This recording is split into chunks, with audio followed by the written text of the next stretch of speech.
ஷர்மிளா வணக்கம். நிச்சயமாக தென்காசி அருகே இன்று மதியம் போல 2 தனியார் பேருந்துகள் நேருக்கு நேர் மோதியதில் தென்காசியில் 6 பேர் பலியாகினர், 39 பேர் படுகாயம் அடைந்தனர். இதில் படுகாயம் அடைந்த 9க்கும் மேற்பட்டோர் திருநெல்வேலி அரசு மருத்துவக் கல்லூரி மருத்துவமனைக்கு மேல் சிகிச்சைக்காக சேர்க்கப்பட்டனர். அப்படி அவர்களை கொண்டு வரும் வழியில் ஒருவர் ஏற்கனவே மரணம் அடைந்து விட்டார். தற்போது சண்முகத்தாய் என்ற மூதாட்டி, 70 வயதான மூதாட்டி ஒருவர் தற்போது மரணம் அடைந்திருக்கிறார். எனவே இந்த விபத்தில் பலியானவர்களின் எண்ணிக்கை 8ஆக உயர்ந்துள்ளது.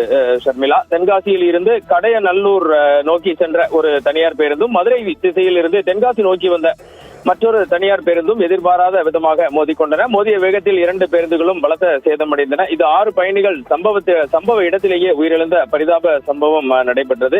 இதற்கு அடுத்தபடியாக விபத்தில் காயமடைந்த 39 பயணிகள் உட்பட அனைவரும், குழந்தைகள் உட்பட உடனடியாக 108 ஆம்புலன்ஸ் மூலம் மீட்கப்பட்டு தென்காசி மாவட்ட அரசு தலைமை மருத்துவமனையில் அனுமதிக்கப்பட்டனர். பின்னர் அவர்கள் மேல் சிகிச்சைக்காக திருநெல்வேலி அரசு மருத்துவமனைக்கு அனுமதிக்கப்பட்டனர். இங்கு தற்போது ஒருவர் உயிரிழந்து இருக்கிறார். இதனிடையே முதல்வர் மு.க. ஸ்டாலினின் அறிவுறுத்தலின்படி பேரிடர் மீட்புத்துறை தமிழக அரசின் அமைச்சர் KKSSR ராமச்சந்திரன் தற்போது திருநெல்வேலி அரசு மருத்துவக் கல்லூரி மருத்துவமனைக்கு வந்திருந்து காயமடைந்தவர்களிடம் நேரில் நலம் விசாரித்தார். விபத்தில் பலியானவர்களுக்கு இழப்பீடும் முதல்வர் மு.க. ஸ்டாலினால் அறிவிக்கப்பட்டிருக்கிறது.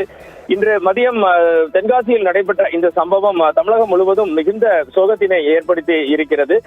இதுகுறித்து திருநெல்வேலி அரசு மருத்துவக் கல்லூரி மருத்துவமனை முதல்வர் டீன் டாக்டர் ரேவதி பாலன் கூறும்போது, வந்திருந்ததிலேயே 5 பெண்கள் மிகவும் அபாய கட்டத்திலேயே இருந்ததாகவும், தற்போது அவர் உயிரிழந்து விட்டதாகவும், மற்றவர்களுக்கு உரிய சிகிச்சை மேற்கொள்ளப்பட்டு வருவதாகவும் தெரிவித்தார். தொடர்ந்து தகவல்களையும் விவரங்களையும் திரட்டிக் கொண்டிருக்கிறோம் ஷர்மிளா.